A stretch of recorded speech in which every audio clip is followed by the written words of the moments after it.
오늘 말씀 제목은 너희 기쁨을 충만하게 하리라 라는 말씀입니다. 요한복음 16장 16절부터 33절까지 말씀입니다. 지난주에 이어서 같이 말씀을 보겠습니다. 한 절씩 교독으로 읽겠습니다. 조금 있으면 너희가 나를 보지 못하겠고 또 조금 있으면 나를 보리라 하시니 제자 중에서 서로 말하되 우리에게 말씀하신 바 조금 있으면 나를 보지 못하겠고 또 조금 있으면 나를 보리라 하시며 또 내가 아버지께로 감이라 하신 것이 무슨 말씀이냐 하고 또 말하되 조금 있으면이라 하신 말씀이 무슨 말씀이냐 무엇을 말씀하시는지 알지 못한가 하거늘 예수께서 그 묻고자 함을 아시고 이르시되 내 말이 조금 있으면 나를 보지 못하겠고 또 조금 있으면 나를 보리라 함으로 서로 문의하느냐.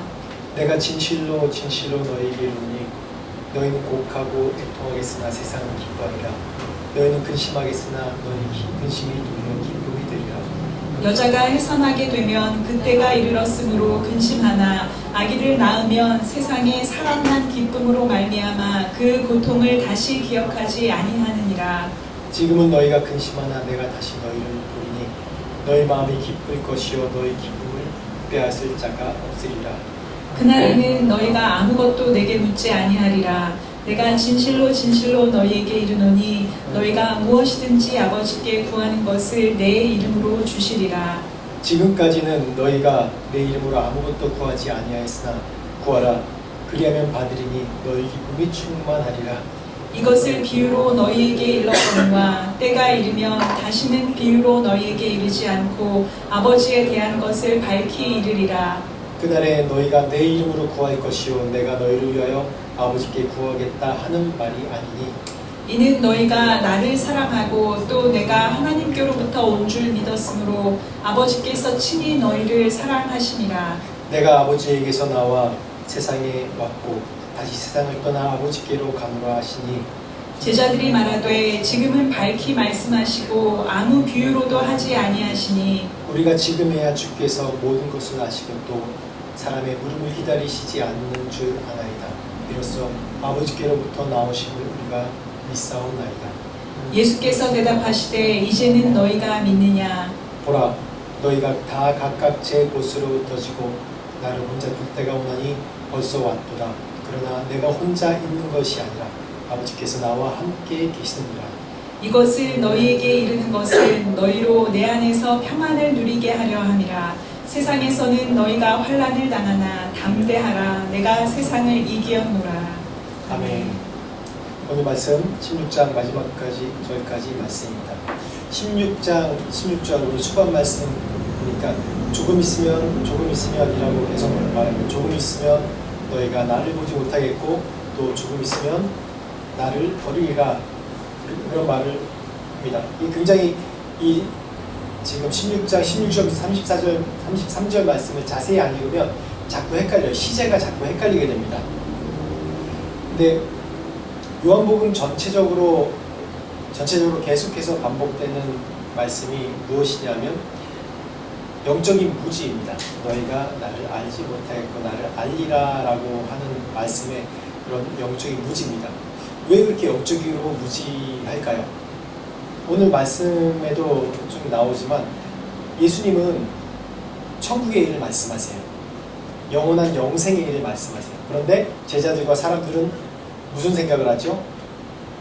하늘의 얘기, 천국의 얘기, 영원히 사는 것에 대해서 얘기하는데 사람들은 자꾸 이 세상에 있는 제한된 것을 자꾸 얘기해요. 금방 없어질 것. 그러니까 우리가 이 세상에 금방 없어질 유한한 것으로 무한한 것을 들여다보니까 이해를 못하는 거예요. 자꾸 예수님의 말씀하신 그런 핀트가 맞지 않는 거예요. 예수님께서 계속 말씀하시는데도 불구하고 우리들은 또 제자들은 바리새인들은 그 현실에 있는 율법이나 법을 얘기하고 현실에 있는 어려움을 얘기하고 현실의 상황들을 계속 얘기합니다. 그래서 오늘 말씀 조금 있으면 내가 너를 보겠고 조금 있으면 나를 버리리라 그렇게 얘기하는 말씀을 좀 잘 이 말씀을 통해서 예수님께서 오늘 우리에게 지금 나에게 어떠한 것으로 이 세상에 살아나가게 하시고 이 세상을 이기게 하시고 이 세상의 그런 여러 고통과 어려움 가운데 기쁨을 주신지 어떠한 기쁨인지에 대해서 오늘 말씀을 나누려고 합니다. 그래서 첫 번째 말씀 16장 지난주 말씀 다시 한번 보겠습니다. 16장 7절 또 13절부터 15절까지 말씀 지난주 말씀을 다시 한번 기억하면서 오늘 말씀을 이어가도록 하겠습니다. 같이 읽어보겠습니다. 시작. 그러나 내가 너희에게 실상을 말하노니 내가 떠나가는 것이 너희에게 유익이라. 내가 떠나가지 아니하면 보혜사가 너희에게로 오시지 아니할 것이요 가면 내가 그를 너희에게로 보내리니. 그러나 진리의 성령이 오시면 그가 너희를 모든 진리 가운데로 인도하시리니 그가 스스로 말하지 않고 오직 들은 것을 말하며 장래 일을 너희에게 알리시리라. 그가 내 영광을 나타내리니 내 것을 가지고 너희에게 알리시겠음이라. 무릇 아버지께 있는 것은 다 내 것이라. 그러므로 내가 말하기를 그가 내 것을 가지고 너희에게 알리시리라 하였노라. 지난주 말씀 다시 한번 좀 기억해 보겠습니다. 세상을 책망하시리라는 하나님의 말씀입니다. 8절 말씀에 7절 말씀 다음에 8절 말씀에 죄에 대해서 의에 대해서 심판에 대해서 말씀하십니다. 여기서도 7절 말씀이 시제에 그렇게 나오죠. 내가 떠나가는 것이 너에게 유익이라. 내가 떠나가지 아니하면 보혜사가 너에게 오시지 아니할 것이요 라고 얘기합니다. 오늘 이제 그 다음 16절 말씀을 볼 텐데 잘 기억하십시오. 내가 떠나가는 게 예수님께서 자신이 떠나가는 게 이 모든 사람에게 유익이라고 말씀하십니다. 떠나가면 누가 오신다고요? 보혜사, 즉 13절에 진리의 성령이 오신다는 겁니다. 그분이 모든 것을 진리 가운데 인도해 주시고 또 예수님께서 그동안 이 땅에서 살면서 말씀하시고 행했던 모든 것들을 알게 하신다고 얘기하십니다. 즉 다시 얘기하면 14절에 그가 진리의 성령께서 예수 그리스도가 이 땅에 살면서 하신 모든 것들의 영광을 나타내시겠다고 하신 겁니다. 그 은혜가 뭐냐면 우리가 예수 그리스도를 알고 그분이 나에게 어떤 분인지 깨닫는 것이 그게 영광이라고 지난주에 말씀하셨죠. 그게 예수 그리스도의 영광이라고 말씀드렸습니다. 그래서 진리의 성령께서 어떠한 일을 하시냐면 15절에 그가 내 것을 가지고 너에게 알게 하시리라 라고 얘기합니다. 진리의 성령께서 다른 것으로 얘기하시는 것이 아니라 뭘 가지고요? 예수 그리스도께서 이 땅에서 행하시고 가르치신 말씀 그 모든 것을 가지고 너희에게 알게 하시리라 라고 얘기하십니다. 지난주 이렇게 말씀을 나눴습니다. 이어서 오늘 말씀 그 다음 말씀 보겠습니다. 16절 말씀 한번 16절 볼까요? 같이 읽겠습니다. 시작.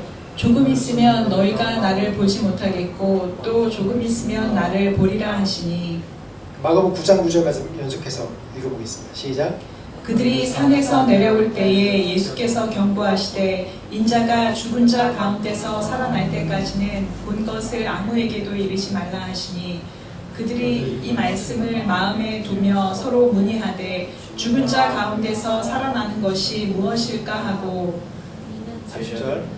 이는 제자들을 가르치시며 또 인자가 사람들의 손에 넘겨져 죽임을 당하고 죽은 지 사흘 만에 살아나리라는 것을 말씀하셨기 때문이더라. 그러나 제자들은 이 말씀을 깨닫지 못하고 묻기도 두려워하더라. 여기서 명확하죠? 예, 조금 있으면 너희가 나를 보지 못하겠고 또 조금 있으면 나를 보리라 라고 얘기합니다.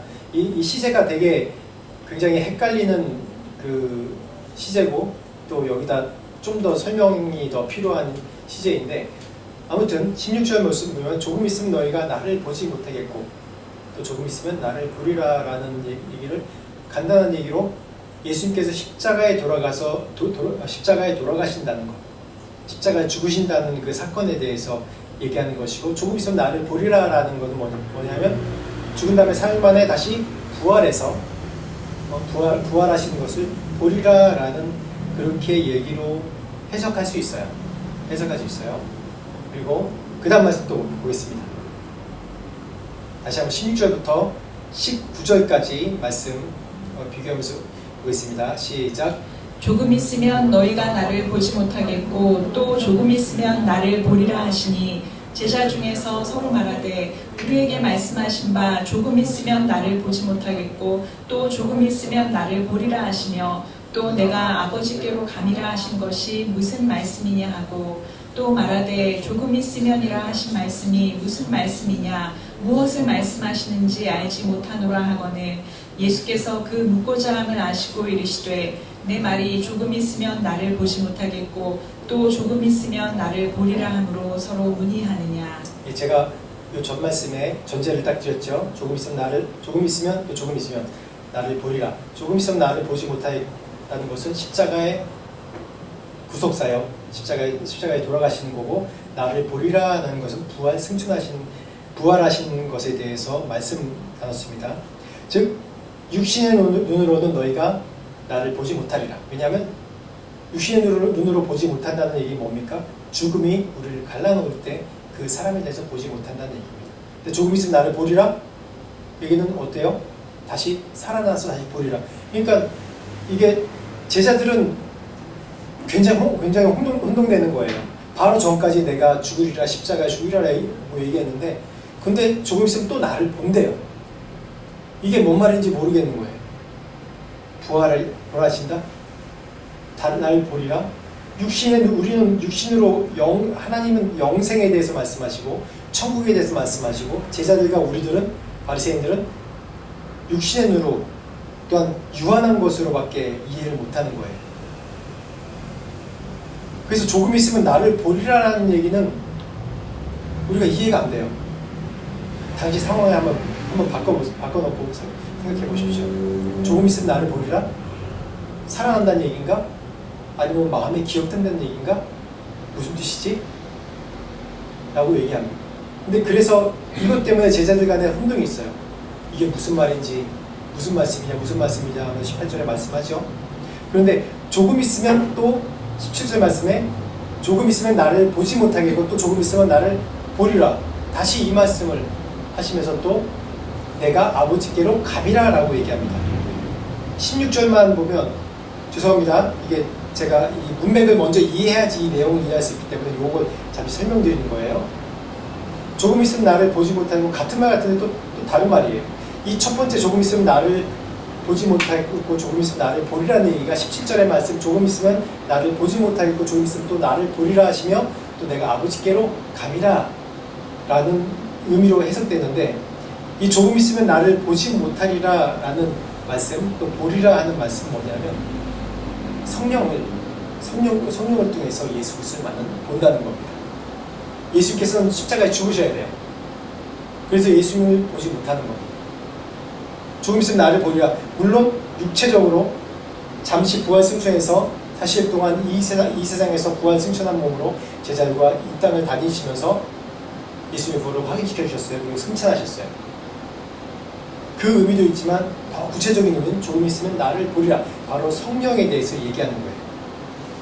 왜냐하면 이 전 구절, 제가 7절 말씀 또 15절부터 14절부터 15절까지 말씀 이 처음에 읽었듯이 바로 보혜사 성령에 대해서 얘기하고 있기 때문에 이 말씀은 보혜사 성령을 통해서 예수 그리스도를 계속 본다는 거예요. 왜냐하면 보혜사 성령께서 예수님이 누군지 알리겠고 그분이 예수께서 하시는 걸 알려주겠다고 말씀하셨잖아요.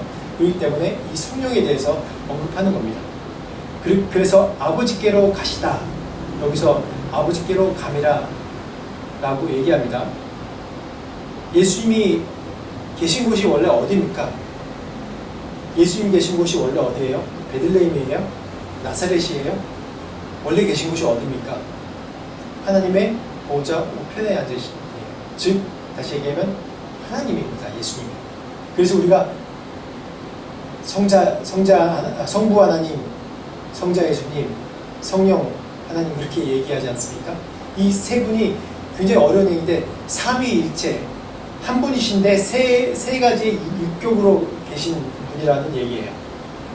성령, 즉 예수님이 원래 계셨던 그런 하나님의 보좌 우편으로 가신다는 얘기예요. 아버지께로 다시 가미라라고 얘기합니다.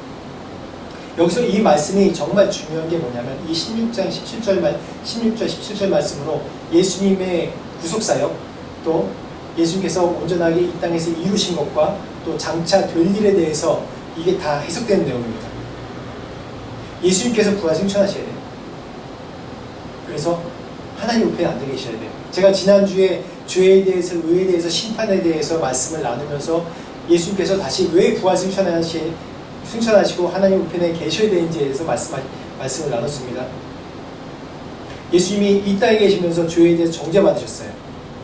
율법으로 정죄받으셨어요. 그래서 십자가에 정죄받는 것은 죄를 지으면 죽어야 돼요. 죄를 지으면 죄에 대한 대가를 받아야 돼요. 그래서 예수님이 십자가에 죽어주셔야 되는 겁니다. 그런데 이 옳다는 걸 증명하시기 위해, 예수님께서 옳다는 걸 증명하시기 위해서 율법에 의해서 죽으셨지만 다시 살아나셔야 돼요. 살아나셔야지 예수님이 그냥 죽음으로 끝난 게 아니라 예수님이 하나님이 살아계신 분이고 옳다는 걸 증명하신 거예요. 그리고 부활 승천하셔서 본래 곳으로 가셔야 돼요. 그래야지 이 율법, 하나님이 제정하신 율법, 또 이 말씀이 완성되는 겁니다. 예수님께서 이 땅에 계신다는 것은 참 정말 큰 의미입니다. 이 구약과 신약이 이 예수님을 통해서 나눠지는데, 예수님이 태어나신 때가 신약의 시작이 아니에요. 신약은 다시 얘기하면 성령의 시대라고 얘기하는데, 예수님께서 죽으시고 십자가에 죽으시고 부활하신 그때까지가 구약이고, 승천하신 그 이후로부터는 바로 신약이 시작되는 거예요. 왜? 성령께서 우리 가운데 오시기 때문에. 그래서 어떤 의미냐면 예수님께서 구약의 그 모든 것을 완성하신 거예요. 십자가에 죽으시고 승천하심으로 구약의 모든 것을 완성하셨습니다. 왜 십자가에 죽으셨냐 하면, 제가 얘기했지만 율법의 모든 것을 지키셔야 돼요. 구약의 이 모세를 통해서 하나님께서 제정하신 그 율법을 모든 걸 지켜주셔야 돼요. 율법이 뭐냐? 율법이 뭡니까? 법이잖아요, 법. 그전에는 법도 없었어요. 자신의 양심에 따라서, 자신의 소견에 옳은 거에 따라서 법 같은 것을 지키지 않았어요. 양심의 법, 자기 나름대로 법은 있었겠죠. 근데 올바른 이 세상에 기준되는 게 없었단 말이에요. 근데 하나님이 모세를 통해서 이 세상에서 기준되는 하나님의 율법을 보여주셨어요. 법은 뭐냐? 법은 지금 세상으로 얘기하면 세상의 그런 나라와 사회를 유지하고 돌아가게 하는 가장 중요한 그런 원칙 중에 하나인데, 그 법을 다 지키고 사느냐? 법을 다 지키지 못하죠? 제가 지난주에도 말씀드렸죠? 법을 우리가 온전히 다 지키고 삽니까? 온전히 다 지키고 못 삽니다. 왜냐하면 우리 모든 사람들, 사회법은 뭐냐면 걸리지만 않으면 의인이에요. 그렇죠? 걸리지만 않으면 감옥에 갈 일이 없어요. 걸리지만 않으면 범칙금도 안 내요. 사회법은 그렇습니다. 그걸 통해 사람들이 나는 선한 사람이고 범죄자가 아니고 그렇게 얘기해요. 왜냐하면 증명이 감옥에 안 갔으니까. 그런데 하나님의 법이 뭡니까? 바로 양심의 법입니다. 성령의 법입니다. 우리 안에 내주하시는 하나님께서, 성령께서 우리 안에 말씀하세요. 그래서 성령으로, 지난주에 말씀했듯이 성령으로 우리 스스로 책망을 해야 돼요. 계속해서. 성령으로 내가 얼마나 연약한 자이고 약한 자인지. 이 세상 법도 올바로 지키지 못하는 게 저희들 아닙니까? 이 세상 법이 어디서 나왔습니까? 바로 말씀의 이 율법에서 나온 거예요. 그래서 예수님께서 십자가에 못 박혀 돌아가셔야지 그 법, 이렇게 범법한 자는 죽으리라라는 그런 것을 완성하신다는 얘기입니다. 근데 예수님 사역은 어땠습니까? 예수님께서 하나님이셔서 이 땅에서 말씀이 육신돼서 이 땅에서 내려오셨어요. 요한복음 1장에 나옵니다. 근데 그분이 사역하신 그런 의미가 굉장히 제한된 지역에서 제한된 사람에게만 행해졌던 사역입니다. 왜 그랬을까요? 예수님께서 육신을 입으셔서 단지 이 지상에서, 이 세상에서 하나님의 구원, 하나님의 풍요, 하나님의 치유하신 하나님의 나라를 예수님께서 행하신 그런 사역, 기적, 말씀을 통해서 상징적으로 우리 이 땅에 있는 사람들에게 보여주시려고 하신 거예요. 너희들이 사망하는 증상은 뭐냐면 죄 때문에 온 것이다. 너에게 굶주림, 너의 고통, 귀신 들리고 하는 것이 바로 너희의 죄 때문에 온 것이다라는 것을 보여주려고 하신 것이에요. 그래서 결국은 어떻게 하셨어요? 십자가로 내 이 모든 것을 해결하리라 라는 그 결과로 십자가로 그 율법의 완성을 보여주셨고 우리의 연약함의 온전케 됨을 보여주셨습니다. 이 세상에서 만약에 예수의 목적이 이 세상에 질병 걸린 자, 또한 배고픈 자, 또 고난과 어려움 가진 자, 그런 자들에게만 오신 목적이 그런 것에만 있었으면 예수님이 굳이 십자가에 돌아가실 필요가 없어요. 예수님이 그냥 말로만 그냥 누가 아파? 그러면 오케이 너 나으리라 그렇게 얘기만 하면 낫잖아. 실제로 그렇게 하셨잖아요. 배고파? 그러면 네가 내일이면 이제 음식이 생기리라 그러면 만나를 내려주시고 메추라기를 보내주시고 그런 하나님인데 못하실까요? 하실 수 있어요. 그런데 그렇게 하지 않으셨어요. 바로 십자가로 예수님께서 희생과 십자가에 못 박히심으로 이런 모든 것을 해결될 수 있어.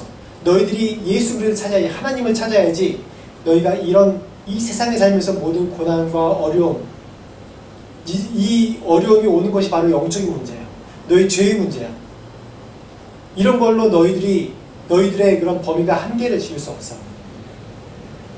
내가 십자가로 완성되고 너희를 구원하고 그리고 십자가를 통해서 너희들의 죄가 해결되고 그리고 성령을 통해서 너희의 고난과 모든 문제를 해결할 수 있어. 내가 너희의 문제를 해결해 준 것처럼 내가 너희에게 이 땅에서 행한 모든 사역, 너의 고난, 죽음, 굶주림, 질병 이 모든 것을 해결해 준 것처럼 그런 모든 영광을 내가 보혜사 성령을 통해서 다 해결해 줄 수 있어 라고 말씀하시는 거예요. 예수님께서 이 땅에 계실 때는 무소부재하지 않으셨어요. 무소부재가 뭡니까? 어디든지 있다는 거예요. 어디든지 있다는 거. 그러니까 한자성어로 무소부재하다는 건데 어디든지 있다는 거예요. 근데 예수님은 그때 당시 팔레스타인, 그 갈릴리 지역 그곳에 한 곳에만 계셨어요. 그래서 한정된 사람, 한정된 장소 그 사람에게만 육신의 몸을 입고 하나님의 전능하심을 나타내 보여주셨고 하나님의 율법을 완성된 말씀으로 말씀해 주셨습니다. 그래서 성령이 오셔야 돼요. 그래서 내가 떠나가는 게 너에게 유익하다는 게 뭐냐면 내가 있을 때는 한정되게 이곳에서 정해진 이 팔레스타인에서만 너에게 상징적으로 모든 것을 보여주고 율법을 완성하고 이 이스라엘에게 완성된 율법, 완성된 그 예언한 모든 걸 보여줬지만은 성령께서 오시면은 이제 다른 시대가 됩니다. 이 시대는 무슨 시대입니까? 믿음의 시대가 되는 거예요. 믿음으로 이 세상을 완성하는 시대가 되는 거예요. 그 믿음이 뭡니까? 오직 길이요 진리요 생명 대신 예수 그리스도를 통해 그분을 성령께서 그 완성된 예수 그리스도를 알게 하시는 게 바로 이 믿음의 시대입니다. 믿음의 시대는 뭡니까? 믿음의 시대는 모든 우리가 해석하는 것이 내가 눈에 보이는 것으로 해석하고 눈에 보이는 고통과 고난으로 해석하는 것이 아니라 예수님께서 이 사복음서에 말씀하셨듯이 예수님께서 행하셨듯이 그것을 우리의 믿음으로 눈으로 바라볼 수 있게 하는 성령께서 우리를 깨닫게 하시는 겁니다. 그래서 다음 요한복음 14장 16절 말씀 한번 볼까요? 16절에 19절 말씀 보겠습니다. 같이 읽어보겠습니다. 시작. 내가 아버지께 구하겠으니 그가 또 다른 보혜사를 너희에게 주사 영원토록 너희와 함께 있게 하리니 그는 진리의 영이라 세상은 능히 그를 받지 못하나니 이는 그를 보지도 못하고 알지도 못함이라. 그러나 너희는 그를 아나니 그는 너희와 함께 거하시며 또 너희 속에 계시겠으니라. 내가 너희를 고아와 같이 버려두지 아니하고 너희에게로 오리라. 조금 있으면 세상은 다시 나를 보지 못할 것이로되 너희는 나를 보리니 이는 내가 살아있고 너희도 살아있겠음이라. 여기서도 조금 있으면 그러죠. 세상은 다시 나를 보지 못할 것이로되 너희는 나를 보리니 이는 내가 살아있고 너희도 살아있겠음이라 라고 얘기합니다. 돌아가신 부활승천하신 돌아가신 분은 어떻게 볼 수 있습니까? 볼 수 없잖아요. 그러니까 지금 이 요한복음은 우리 보이는 육신의 눈으로 해석하면 안 됩니다. 성경 전체가 마찬가지지만 바로 믿음의 눈으로 볼 수 있다는 거예요. 믿음의 눈. 누굴 통해서? 성령을 통해서 믿음의 눈으로 볼 수 있는 거예요. 믿음에 있는 자는 새로운 관점을 가진 자예요. 이렇게 믿음으로 눈으로 볼 수 있는 건 누굴 통해서 할 수 있다고요? 성령을 통해서 할 수 있습니다. 예수님께서는 늘 우리와 함께 하시지 못했어요. 이 세상에 살면서 제자들과 함께 하셨지. 맞죠? 제자들과 함께 하셨지 우리와 함께 하시지 못하셨잖아요. 그 예루살렘, 갈릴리, 또 나사렛 그런 동네를 다니시면서 그곳에 계셨지 우리와 함께 하지 못하셨어요. 사실이죠. 그런데 17절 말씀에 담대하게 정확하게 얘기합니다. 진리의 영 그가 너희는 그를 아나니 그는 너희와 함께 하시며 또 너희 속에 계시겠으니 그래서 19절 말씀에 내가 살아있고 너희도 살아있겠습니다 라고 얘기하는 것입니다. 이게 바로 신약시대에 있는 새로운 패러다임이에요. 이게 없으면 이제는 우리가 예수 믿는 게 아니에요. 이 믿음의 눈이 없으면 신약시대에 살고 있는 거 아니에요. 구약시대에 살고 있는 겁니다. 계속해서 다시 오실 메시아를 바라는 분이 될 수 없어요. 지금 유대인들이 여전히 그러고 살고 있죠. 주님만 볼 수 있는 눈. 늘 우리는 우리 자신에게 닥치는 현상들을 바라봐요. 현실의 문제들을 바라봅니다. 그것이 늘 우리에게 한계예요. 우리 여전히 육신에 살고 있기 때문에 우리의 육신의 한계 때문에 늘 우리의 닥치는 현상으로 부딪히는 그런 어려움으로 우리가 그곳에 함몰되고 그곳에 그냥 밀려 있어요. 다 모든 사람들이 마찬가지입니다. 그런데 그걸 극복할 수 있는 것이 뭐냐면 믿음의 눈입니다. 믿음의 눈. 성령을 통한 믿음의 눈이에요. 그래서 예수님께서 성령이 너희와 계속 함께 하리라 라고 말씀하는 것이죠. 그래서 히브리서 11장 1절부터 3절까지 말씀 보면 우리가 잘 아는 말씀이죠. 같이 읽겠습니다. 시작. 믿음은 바라는 것들의 실상이요 보이지 않는 것들의 증거니 선진들이 이로써 증거를 얻었느니라. 믿음으로 모든 세계가 하나님의 말씀으로 지어진 줄을 우리가 아나니 보이는 것은 나타난 것으로 말미암아 된 것이 아니니라. 아멘. 믿음은 바라는 것들의 실상이요 보이지 않는 것들의 증거입니다. 이 모든 세상은 믿음으로 지어진 겁니다. 제가 계속 전도하는 분이 있는데 저희 자동차 공업사 이제 사장님이에요. 한국에서 기능장으로 있다가 또 여기서 새로운 사업 도전하러 한 8년 전에 이쪽으로 오셨어요. 그래서 처음에 왔을 때 이제 저희 차가 제가 세 번째 오너예요. 세컨 오너가 아니라 서드 오너예요. 그래서 차가 문제가 많았어요. 계속 7년 전부터 처음 제가 받았을 때부터. 그래서 그 공업사 사장님한테 가서 계속 고치면서 계속 전도를 했어요. 계속 이제 영적인 얘기하고. 근데 그분이 영적인 것은 느껴요. 영적인 것은 모르죠. 부인이 교회를 다니시거든요. 그래서 부인이랑 운전해서 주일 다니는 부인 내려주고 교회는 안 들어가고 그냥 주차장에서 있는데요. 그래서 왜 그러냐 그러니까 한번 교회 따라 들어가봤대요.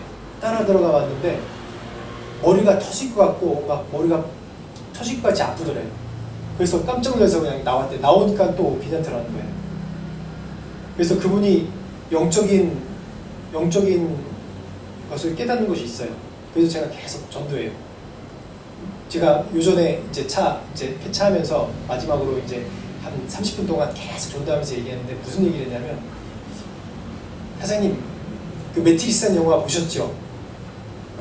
매트리스라는 영화 보면 보이는 세계와 보이지 않는 세계가 있죠. 그런데 보이지 않는 세계가 매트리스 영화 잘 모르죠 요즘 세대는.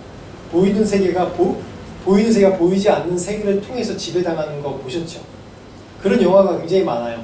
그것뿐만 아니라 나니아 연대기인가 그것부터 시작해서 여러 가지 영화들이 보이지 않는 세계가 보이는 세계를 지배하는 그런 영화가 많이 있어요. 즉 믿음이 그런 겁니다. 우리가 보이는 것이 전부라고 생각하시죠.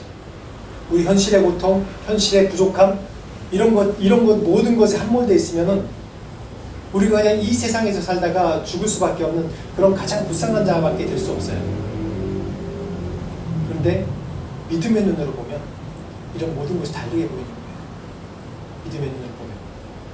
믿음의 눈으로 보면 사망으로 없어질 것이 소망으로 보이고 질병으로 고통받는 것이 희망과 기쁨으로 승화되고 배고픔이 풍성함으로 되는 겁니다. 그게 바로 믿음의 눈이에요. 왜요? 예수님께서 직접 이 세상에 살면서 그걸 샘플로 보여주셨잖아요. 그걸 우리는 뭐라고 해요? 기적이고 표적이라고 얘기하지만 그 표적이 왜 표적입니까? 예수님 당시에만 일어나는 표적입니까? 아니에요. 예수님께서 뭐라고 하셨어요? 너희가 나보다 더 큰 일을 하리라고 얘기하셨죠. 그 일이 뭡니까? 성령께서 함께 하시면 예수님께서 하신 일들을 온 세상에서 하신다는 거예요. 할 수 있다는 거예요.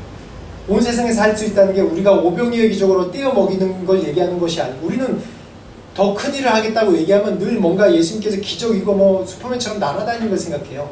그럼 그 기적이 뭡니까? 이제는 예수님께서 이 세상에 있으면서 편재, 무소부재한 게 아니라 한 곳에만 계셨지만 너희들은 성령을 통해서 온 세상에 있으면서 그 성령을 통해서 나를 증거하리라. 그 가운데 기적도 일어나겠고요. 여러분들 삶을 통해서 여러분의 삶이 고난과 어려움을 극복하는 것을 보면서 사람들이 전도가 될 수도 있겠고요.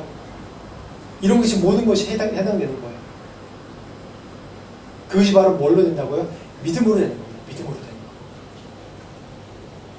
어쩔 때는 어떤 사람은 직접 전도하기도 해요. 막 말로 전도하고 나가서 전도지 주면서 전도하고 목숨의 위협을 받아가면서 전도를 해요.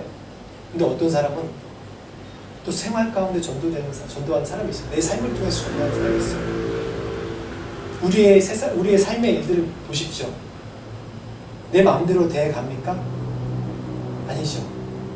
내 마음대로 돼가지 않고 이렇게 지나보면 내가 뭐 한 것 같은데 한 것 같지 않고 다 하나님께서 행하신 것들이 맞죠? 저도 이 교회를 시작하면서 정말 아무것도 없는 가운데 지금 이렇게 이 장소도 구하고 이렇게 같이 예배 드릴 수 있었는데 우리 김봉태 목사님이 저랑 노장 목사님한테도 몇 번을 말씀하시는 게 뭐냐면 아직 젊으니까 70%는 열심히 노력하고 30%는 하나님께서 하시도록 하라고 말씀하시는데 그런데 결국 나중에 보면 이 모든 것이 내 노력조차도 하나님께서 하셨더라. 그렇게 고백하게 된다고 이렇게 말씀하세요. 맞습니다. 내 뜻대로 되는 게 없어요. 내가 열심히 내게 주어진 삶을 살려고 노력하고 하나하나 해가지만은 늘 예외들이 많아요. 예외사항, 변동사항, 내 계획하지 않은 것들이 많이 일어나요. 그게 뭐냐면 하나님의 섭리 가운데 우리를 인도하시는 겁니다. 근데 우리는 그런 가운데 늘 어떻게 해요? 불평불만 하고 이게 고난이라고 얘기하고 나 죽겠다고 얘기하고 내가 어떻게 사냐고 얘기하고 눈물 흘리면서 원망하고 원통해하고 주저앉습니다. 그게 우리의 현실이에요. 제가 어저께 차를 이제 반납했습니다. 한 2주 동안 저희 선배 선교사님이 이제 다른 나라 가 계셨다가 오셔가지고 반납했어요. 근데 차가 없이 택시 타고 또 오토바이 타고 다니니까 마음이 무너지더라고요. 차를 그걸 어떻게 했을지 고쳐가지고 이게 무죄할까? 그런 이 생각도 많이 드는 거예요. 왜냐면 내가 불편하니까 못 참겠는 거예요. 이게 하나님의 뜻이 어디 있지? 하나님의 섭리가 어디 있지? 이 나를 벌하시는 건가? 내가 너무나 교만해서 그런가? 별 생각이 다 드는 거예요. 그건 우리의 인간의 눈이에요. 하나님께서 우리에게 주시는 것은 뭐냐면 평안이고 생명이고 소망입니다. 그 믿음의 눈으로 보는 거예요. 오늘 히브리 11장 말씀 나온 것처럼 믿음은 바라는 것들의 실상에 보이지 않는 것들의 증거라고 했습니다. 즉 우리가 보는 것으로 우리의 삶을 판단하고 우리의 삶을 평가한다면 우린 다 실패자고 우린 다 죽어야 될 사람이지. 이 성령의 시대, 새로운 시대 때는 우리의 눈이 무슨 눈이 되어야 되냐면 믿음의 눈이 되어야 됩니다. 20절 오늘 말씀 본문으로 돌아와서 20절 말씀 계속해서 보겠습니다. 20절 시작. 내가 진실로 진실로 너희에게 이르노니 너희는 곡하고 애통하겠으나 세상은 기뻐하리라. 너희는 근심하겠으나 너희 근심이 도리어 기쁨이 되리라. 네, 우리가 여태까지 믿음에 대해서, 믿음의 눈에 대해서 또 계속 얘기했습니다. 16절부터 19절 말씀을 통해서 믿음의 눈을 가지라고 또 성령께서 어떠한 일을 하시겠다는 것에 대해서 얘기했습니다. 그러면서 20절에 예수께서 다시 얘기합니다. 너희는 곡하고 애통하겠으나 세상은 기뻐한다고 얘기해요. 예수님께서 십자가에 죽으시고 고난받고 끌려갈 때 세상은 기뻐한다고 그래요. 실제로 그렇게 기뻐했죠. 너희는 근심하겠으나 너희 근심이 도리어 기쁨이 되리라 라고 얘기합니다. 이 근심이 뭐냐면 헬라어로 이 심한 고통이에요. 심한 고통이랑 번뇌를 하겠지만은 도리어 기쁨이 되리라. 왜? 예수 그리스도의 십자가에 돌아가시지만 다시 살아나실 거예요. 부활하셔서 죽음의 권세를 이기신 그거의 하나의 상징적인 사건이에요. 또한 사인이에요. 승리하겠다는. 그것이 바로 현실 쪽에 우리에게도 이게 그대로 적용되죠. 우리가 심한 현실 속에 심한 근심과 고통과 어려움 가운데 있지만은 주를 바라보고 성령 충만한 자는 다시 그 가운데 평안과 기쁨을 누리겠다는 뜻입니다. 21절부터 22절 말씀 다시 한번 보겠습니다. 그리고 요한복음 15장 11절 말씀 보겠습니다. 시작. 여자가 해산하게 되면 그때가 이르렀으므로 근심하나 아기를 낳으면 세상에 사람난 기쁨으로 말미암아 그 고통을 다시 기억하지 아니하느니라. 지금은 너희가 근심하나 내가 다시 너희를 보리니 너희 마음이 기쁠 것이요 너희 기쁨을 빼앗을 자가 없으리라. 내가 이것을 너희에게 이름은 내 기쁨이 너희 안에 있어 너희 기쁨을 충만하게 하려 함이라. 아멘. 이 기쁨이 무엇입니까? 여기서 이 기쁨에 대해서 얘기할 때 예수님이 정말 적절한 가장 완벽한 비유를 하셨어요. 여자가 해산하는 고통에 대해서 말씀합니다. 여기 이제 출산한 경험 있는 우리 사모님밖에 안 계시는데 저도 옆에서 본 사람으로서 참 해산할 때 고통이 심한 것 같아요. 제가 뭐 안다고 얘기하면 이거 거짓말이고 옆에서 지켜보지 않았어요. 그런데 희한하게 모든 어머니가 그래요. 거의 모든 사람들이 그래요.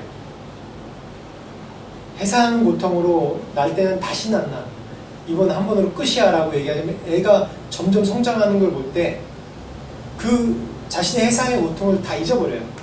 잊어버리고 이 새로운 생명의 그런 기쁨으로 너무 기쁨으로 충만해져요. 그래서 이렇게 예쁜데 또 하나 나야겠다라고 또 그래서 표현하는 거예요. 그 고통을 기억하고 그 고통보다 이 새로운 생명을 얻었다는 기쁨이 이 고통보다 훨씬 크기 때문에 이 고통을 다 잊어버리는 거예요. 그래서 우리가 탄생한 거고 여러분들이 탄생한 겁니다. 그 기쁨은 이 고통의 기쁨과 비교할 수 없는 거라고 오늘 말씀 가운데 나와 있습니다. 이 제자들에게 지금 근심이 예수님을 떠나고 낸 근심이 너무나도 커요. 왜요? 지금까지 예수님께서 모든 어려운 상황을 막아주셨어요. 모든 고난을 막아주셨어요. 바리새인들을 직접 상대할 이유도 없었고 예수님께서 하신 모든 영광을 이 뒤에서 보면서 그 표적을 보면서 예수님이 살아계시구나 그런 모든 영광을 다 받았던 사람들이에요. 굶주릴 때는 굶주림도 해결을 받았고요. 질병이 있을 때는 질병도 해결을 받았고요. 이런 모든 것이 해결받았어요.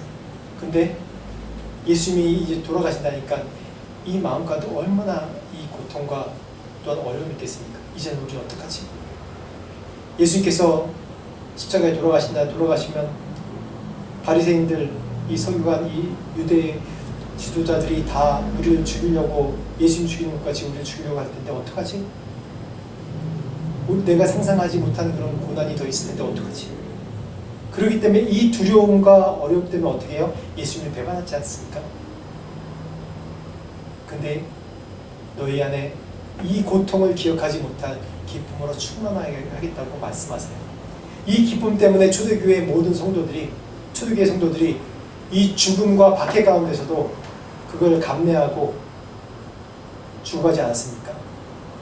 이 기쁨이 어떤 기쁨이길래, 이 평안이 어떠한 평안이길래 그들의 목숨까지 내어주면서까지 이렇게 이 기쁨을 수요할 수 있었을까요? 그 다음 23절부터 24절까지 말씀 보겠습니다. 시작. 그날에는 너희가 아무것도 내게 묻지 아니하리라. 내가 진실로 진실로 너희에게 이르노니 너희가 무엇이든지 아버지께 구하는 것을 내 이름으로 주시리라. 지금까지는 너희가 내 이름으로 아무것도 구하지 아니하였으나 구하라, 그리하면 받으리니 너희 기쁨이 충만하리라. 누가복음 11장 13절. 너희가 악할지라도 좋은 것을 자식에게 줄 알거든 하물며 너희 하늘 아버지께서 구하는 자에게 성령을 주시지 않겠느냐 하시니라. 여기서 기쁨과 이 구하는 것과 받는 것에 대해서, 이 구하고 받고 이 안에 기쁨이 충만해지는 것이 무엇이죠? 누가복음 11절 13절에 성령이에요. 성령. 내게 돈을 많이 받기 때문에 기쁜 것이 아니라, 내가 세상에 권력을 쥐었기 때문에 기쁜 것이 아니라 뭐라고요? 성령이에요. 구하라, 받으리니 너희 기쁨이 충만하리라. 다시 얘기하면 이 성령을 받는다는 게 무슨 뜻이냐면, 이때 당시 예수님이 나와 같이 계시는 거예요. 그쵸?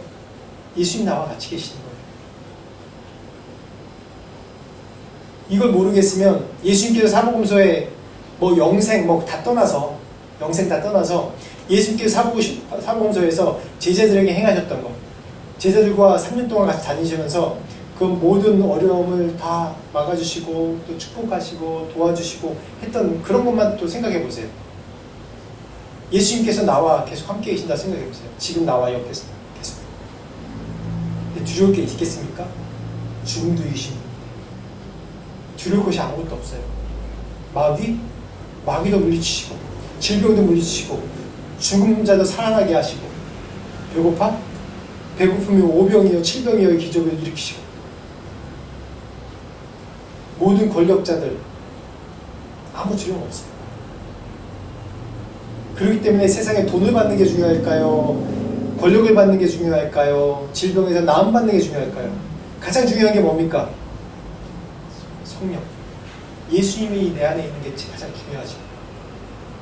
그 기쁨이 성령을 통해서 내 안에 그 영원한, 누구도 끊을 수 없는 기쁨이 있는 겁니다. 이것이 바로 영원한 기쁨이에요. 세상이 감히 빼앗을 수 없는 기쁨입니다. 이것이.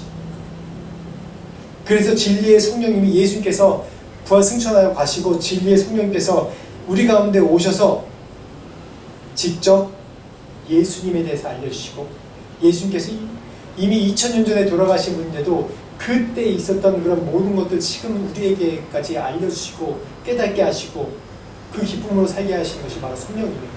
시간과 공간을 초월하신 분이에요. 지금도 우리에게 임하신 분이에요. 그렇기 때문에 예수께서 우리 안에 살아계신다는 얘기가 그런 의미입니다. 성령을 통해서. 그것이 바로 우리의 특권이에요. 특권. 성령을 받는 게, 성령을 선물로 받는 게 그게 특권이에요. 우리에게. 그래서 25절부터 말씀 계속해서 보겠습니다. 시작. 이것을 비유로 너희에게 일렀거니와 때가 이르면 다시는 비유로 너희에게 이르지 않고 아버지에 대한 것을 밝히 이르리라. 그날에 너희가 내 이름으로 구할 것이요 내가 너희를 위하여 아버지께 구하겠다 하는 말이 아니니, 이는 너희가 나를 사랑하고 또 내가 하나님께로부터 온 줄 믿었으므로 아버지께서 친히 너희를 사랑하심이라. 내가 아버지에게서 나와 세상에 왔고 다시 세상을 떠나 아버지께로 가노라 하시니. 아멘. 우리들은 다 연약한 사람입니다. 그렇지만 우리는 하나님의 자녀입니다. 우리의 당당한 권리, 특권이 바로 성령을 받는 것이요, 성령을 통해서 예수 그리스도의 사랑, 아버지의 사랑, 또 예수 그리스도의 이 땅에서 했던 모든 사역, 또 축복, 능력, 기적을 우리가 소유할 수 있는 겁니다. 마지막으로 30절에서 33절까지 말씀 보겠습니다. 시작. 제자들이 말하되 지금은 밝히 말씀하시고 아무 비유로도 하지 아니하시니 우리가 지금에야 주께서 모든 것을 아시고 또 사람의 물음을 기다리시지 않는 줄 아나이다. 이로써 하나님께로부터 나오심을 우리가 믿어옵사옵나이다. 예수께서 대답하시되 이제는 너희가 믿느냐? 보라, 너희가 다 각각 제 곳으로 흩어지고 나를 혼자 둘 때가 오나니 벌써 왔도다. 그러나 내가 혼자 있는 것이 아니라 아버지께서 나와 함께 계시느니라. 이것을 너희에게 이르는 것은 너희로 내 안에서 평안을 누리게 하려 함이라. 세상에서는 너희가 환난을 당하나 담대하라. 내가 세상을 이겨오노라. 여기서 너희가 이제는 믿느냐 해서 믿습니다라고 얘기한 것이 예수님께서 길게 설명하셨어요. 너희가 어떤 일을 당하고 그렇지만 걱정 마. 회사하는 고통같이 네가 잠시 당하는 고통이지만 보혜 성령께서 오셔서 어떤 일을 행하실 거야. 그렇기 때문에 걱정하지 마라. 그랬을 때 이 제자들이 이제 네 믿습니다라고 얘기하는 겁니다. 근데 다 이해하지 못하죠. 단지 지금 고통에서 벗어날 수 있다는 뭔가 예수께서 없어지시고 예수께서 부재하시면 바리새인이나 사두개인이나 자신을 공격할 그런 사람들에게서 잠시 고난당하나 그거가 더 큰 기쁨과 큰 성공이 있겠다는 그런 생각이 있기 때문에 얘기를 들었기 때문에 거기서 그것만 이해하고 그냥 믿습니다라고 얘기하는 겁니다. 그렇지만 다시 한번 마지막 33절에 다시 한번 정리하면서 이 말씀으로 위로하십니다. 너희로 내 안에서 평안을 누리게 하려 합니다. 세상에서는 너희가 환난을 당하나 담대하라. 내가 세상을 이겨노라 라고 말씀하십니다. 예수님께서 함께 하시면은 또 성령을 통해서 우리가 예수께서 함께 하신다는 것을 내 안에 깨닫고 내 안에 있으면 내가 담대할 수 있습니다.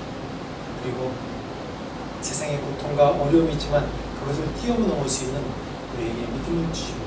그런 믿음의 눈을 주시고 믿음의 해석을 하게 하십니다. 많은 사람들이 세상 사람들은 세상의 고통과 어려움이 있을 때 그것을 가장 올바르게 긍정적으로 해결할 수 있는 방법은 긍정적으로 생각하면 돼 라고 얘기합니다. 그렇지만 우리 예수 믿는 자들에게는 오늘 말씀 가운데 얘기했듯이 우리의 어려움과 고통과 힘든 일을 당할 때 담대하라고 얘기합니다. 잘 될 거야가 아니라 그걸 바라보는 해석이 완전히 달라지는 거예요. 고난과 어려움이지만 그 안에 기쁨이 있고 평안을 누리게 하는 것이 예수께서 우리에게 주신 그런 성령을 통해서 주신 그런 특권입니다. 여러분 성령 소유하십시오. 담대하십시오. 그럴 때 그 안에 기쁨과 평안을 누리게 하십니다. 그래서 우리가 같이 기도하겠습니다. 지금 여러분들은 세상을 향해 지금 내게 놓여진 그런 어려운 상황이 무엇입니까? 그 상황을 바라보는 여러분의 관점은 무엇입니까? 그리고 주님 안에서 이 가운데 참 평안과 기쁨을 누리려면 어떻게 됩니까? 같이 우리가 이것을 놓고 같이 한 목소리로 우리가 기도하겠습니다. 같이 기도하겠습니다. 하나님 아버지 감사합니다. 하나님 우리가 이 세상에 살면서 하나님 세상에 그런 고난과 현실 속에 하는 것이라서 우리가 고통 가운데 하나님 헤어나오지 못하고 자꾸 그 속에서 염려하며 고통 가운데 살고 있습니다. 하나님 주님의 섭리를 바라보며 믿음의 눈으로 이 모든 것을 바라봅니다. 아버지 그래서 이 가운데 담대함으로 주님의 믿음의 눈으로 나아갑니다. 그럴 때 하나님 연신을 보내주시고 승리를 주시고 승리의 기쁨을 주시고 있사오니 아버지 성령님 내 안에 오시옵소서. 성령님 오시옵소서. 그래서 예수 그리스도의 능력, 예수 그리스도의 소망으로 풍성하게 하여 주시옵소서. 그래서 하나님 성령을 통해서 우리가 살 수 있도록 하나님 도와주시옵소서. 지금도 하나님 구원자에게 주겠다 말씀하신 하나님의 은혜를 하나님 싸우니 하나님 오셔서 내게 충만하시고 충만한 은혜로 하나님 함께 하시고 충만하게 하여 주시옵소서. 하나님 아버지 감사합니다. 오늘 말씀을 통해서 우리에게 주실 참 기쁨과 평안함이 무엇인지에 대해서 하나님 말씀을 나눴습니다.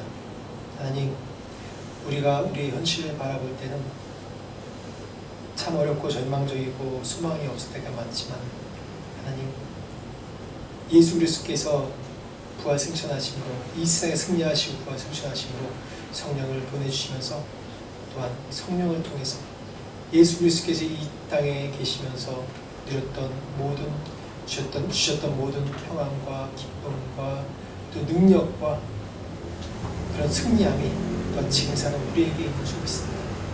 하나님 성령을 통해서 우리에게 담대하게 하시고 우리의 어려운 고통과 또한 이해되지 못하고 이해받지 못한 상황을 하나님 우리가 믿음으로 잘 뚫고 나가고 승리할 수 있는 그런 우리 모두가 될 수 있도록 축복하여 주시옵소서. 지금은 우리 주 예수 그리스도의 은혜와 하나님 아버지의 무한하신 사랑과 성령님의 감화 감동 역사하심이 성령이 주시는 그런 기쁨과 평안을 놓치기를 원치 않고 그것을 붙잡는 그런 모든 자들에게 지금부터 영원토록 함께 하시기를 간절히 축원하옵나이다.